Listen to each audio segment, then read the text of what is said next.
Top quality और consistent performance के लिए सिर्फ सिल्वर पंप नाम याद रखना। बड़ी खबर इस बीच मिल रही वॉर जोन से। यूक्रेन की राजधानी कीव पर बड़ा अटैक हुआ है। यूरोपीय देशों की बैठक से पहले यह अटैक कर दिया गया।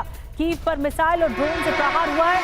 13 अगस्त को यूरोपीय नेताओं की बैठक है। अलास्का मंथन से पहले ये मीटिंग हो रही है और अटैक पर अटैक हो रहे हैं। ग्राउंड जीरो पर अटैक हो रहे हैं। इस मीटिंग से पहले बड़ी हलचल है वॉर जोन में।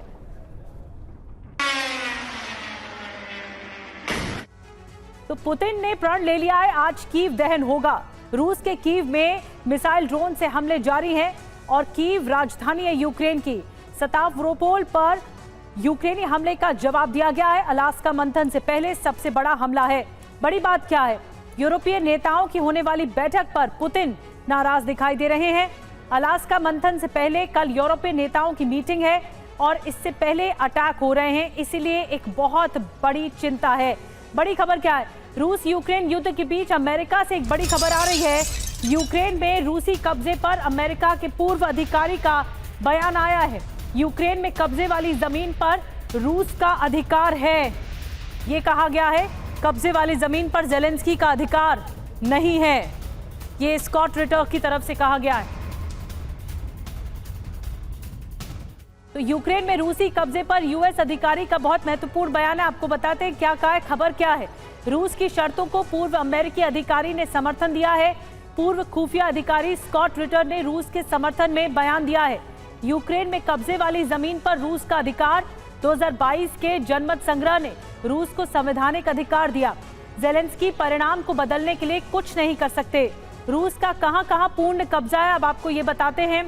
खेरसोन, जेपुरीजिया, डोनेस्क, लुहांस्क, ये 4 जगह हैं जहां पर रूस पूरी तरह कब्जा कर चुका है।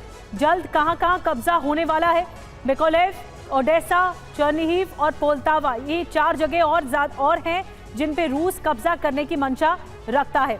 और अलास्का में रूस अमेरिका शिखर सम्मेलन का मुद्दा है यूक्रेन में शांति स्थापना, जिसमें पुतिन की शर्तों पर और यूक्रेन के भूभाग पर फैसला होगा।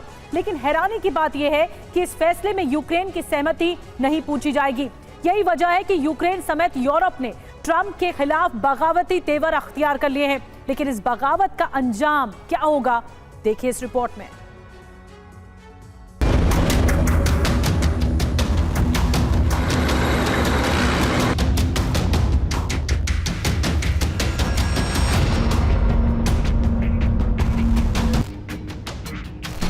युद्ध विराम के लिए समझौते की तैयारी।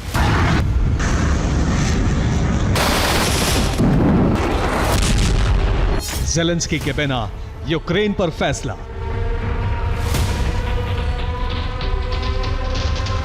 पंद्रह अगस्त को पुतिन और ट्रंप के बीच होने वाली वार्ता के लिए अलास्का तैयार है। लेकिन वार्ता जिस विषय पर होनी है, जिस देश के भविष्य का फैसला ट्रंप और पुतिन समझौते की मेज पर करने वाले हैं, उस देश का प्रतिनिधि इस वार्ता में नहीं होगा। तो क्या ज़ेलेंस्की के बिना यूक्रेन का भविष्य तय होगा? क्या ट्रंप पुतिन का फैसला ज़ेलेंस्की मानेंगे? और क्या यूरोप ट्रंप पुतिन के फैसले से सहमत होगा? कूटनीति के मोर्चे पर ये ऐसे सवाल हैं जिनका जवाब अभी किसी के पास नहीं है। क्योंकि ट्रंप अगर कोई फैसला लेते हैं तो ज़ेलेंस्की भले ही उस पर अपनी असहमति जता सकते हैं, लेकिन यूरोप के लिए स्थिति बहुत कठिन हो जाएगी। उनके लिए नाफरमानी का मतलब होगा सीधे अमेरिका का विरोध। और यह हुआ तो अमेरिका यूरोप के बीच बड़ी खाई बन जाएगी। वहीं यूरोप के खिलाफ एक्शन लेने से पुतिन को रोक भी नहीं पाएंगे, जिसका मतलब है कि यूरोप पर एटमी हमले का खतरा बढ़ जाएगा। इसलिए यूरोप ट्रंप पुतिन की वार्ता को लेकर एक नई रणनीति के तहत आगे बढ़ रहा है, जिसके लिए यूरोपीय देशों की बैठक का दौर चल रहा है। यूरोपियन यूनियन ने भी विचार विमर्श शुरू कर दिया है। इन बैठकों में ज़ेलेंस्की को भी शामिल किया जा रहा है, जिसमें पहली मांग ये उठी है कि अलास्का वार्ता में ज़ेलेंस्की को भी शामिल किया जाना चाहिए।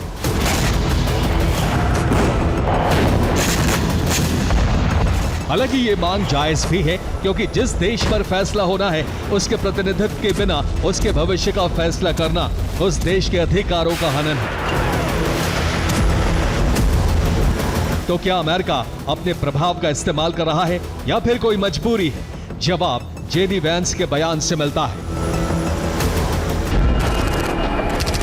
अब मुमकिन है कि पुतिन की शर्त की वजह से ज़ेलेंस्की को अलास्का सम्मेलन में आमंत्रित ना किया गया हो, लेकिन इस फैसले से यूक्रेन ही नहीं यूरोप भी भड़क गया है।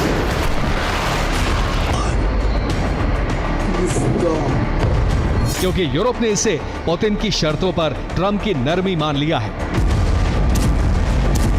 जिसका संकेत है कि यूक्रेन को रूस के लिए अपनी जमीन छोड़नी पड़ेगी। क्रीमिया को रूस के कब्जे की मान्यता मिल जाएगी। खेरसोन और ज़ेपोरिज़िया भी पुतिन यूक्रेन को वापस नहीं देंगे और पूर्वी यूक्रेन का डॉनबास रीजन यूक्रेन पूरी तरह खो देगा।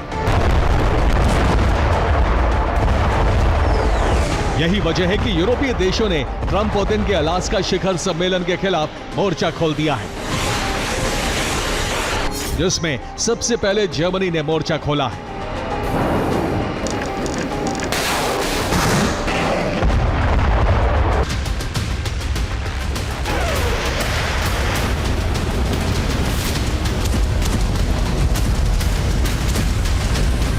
जैसे तेवर इस समय यूरोपीय नेताओं ने अपनाए हैं, वो ट्रंप से बगावत के संकेत दे रहे हैं।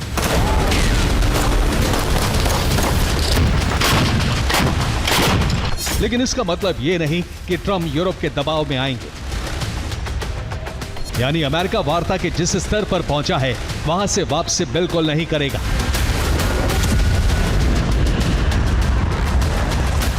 इसलिए अगर रुख बदलता है तो यूरोप को बदलना होगा। लेकिन हैरानी की बात है कि यूरोप अपने रुख पर अड़ा है। इसीलिए स्वीडन के प्रधानमंत्री उल्फ क्रिस्टरसन ने ज़ेलेंस्की से बात की। इस बातचीत में उन्होंने ज़ेलेंस्की को फाइटर प्लेन की मदद की पेशकश की। यानी स्वीडन अब यूक्रेन को जास 39 ग्रिफिन की सप्लाई करेगा। यही नहीं, यूरोपीय विश्लेषकों ने दावा किया है कि पुतिन ट्रंप की वार्ता में अगर क्षेत्रीय रियायत पर सहमति बनी तो यह यूरोप के लिए खतरनाक स्थिति होगी। इसी विश्लेषण को चेतावनी मानते हुए यूरोपीय संघ ने एक बैठक बुलाई है, जिसका विषय वार्ता में यूरोप को शामिल कराना है, जिसकी गंभीरता यूरोपीय संघ के विदेश नीति प्रमुख के बयान से जाहिर होती है।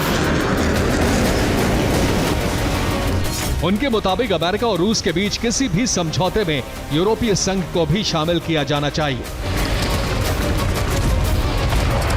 हालांकि यूरोप के 2 देश ऐसे भी हैं जो ट्रंप के फैसले को मान सकते हैं, और ये उनके आधिकारिक बयान से जाहिर होता है, जो उनके टेलीफोनिक वार्ता के बाद कार्यालयों से जारी हुआ है।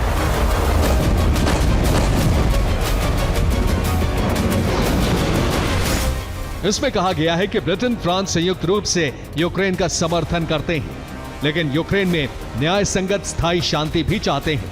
डोनाल्ड ट्रंप के प्रयासों का दोनों देश स्वागत करते हैं। आने वाले दिनों में हम ट्रंप और ज़ेलेंस्की के साथ मिलकर काम करेंगे। अब सवाल यह है कि अगर यूक्रेन वार्ता में यूक्रेन को शामिल न करने पर ट्रंप से टकराव को जन्म दे रहा है, तो फिर आगे क्या होगा? जवाब है, यूरोप से अमेरिका की दूरी बढ़ जाएगी, लेकिन इसकी कीमत होगी यूक्रेन के भूगोल में परिवर्तन। इसके अलावा यूरोप पर अगर रूस हमला करता है तो ट्रंप इसमें दखल नहीं देंगे। हालांकि अमेरिका का दावा है कि इस बैठक में ज़ेलेंस्की को शामिल करने की कोशिश हो रही है, लेकिन ये अलग वार्ता के जरिए होगा। यानी फैसला पहले हो चुका होगा, बाद में ज़ेलेंस्की को बुलाकर फैसले की ब्रीफिंग दी जाएगी। Bureau report, TV9 Bharatvarsh.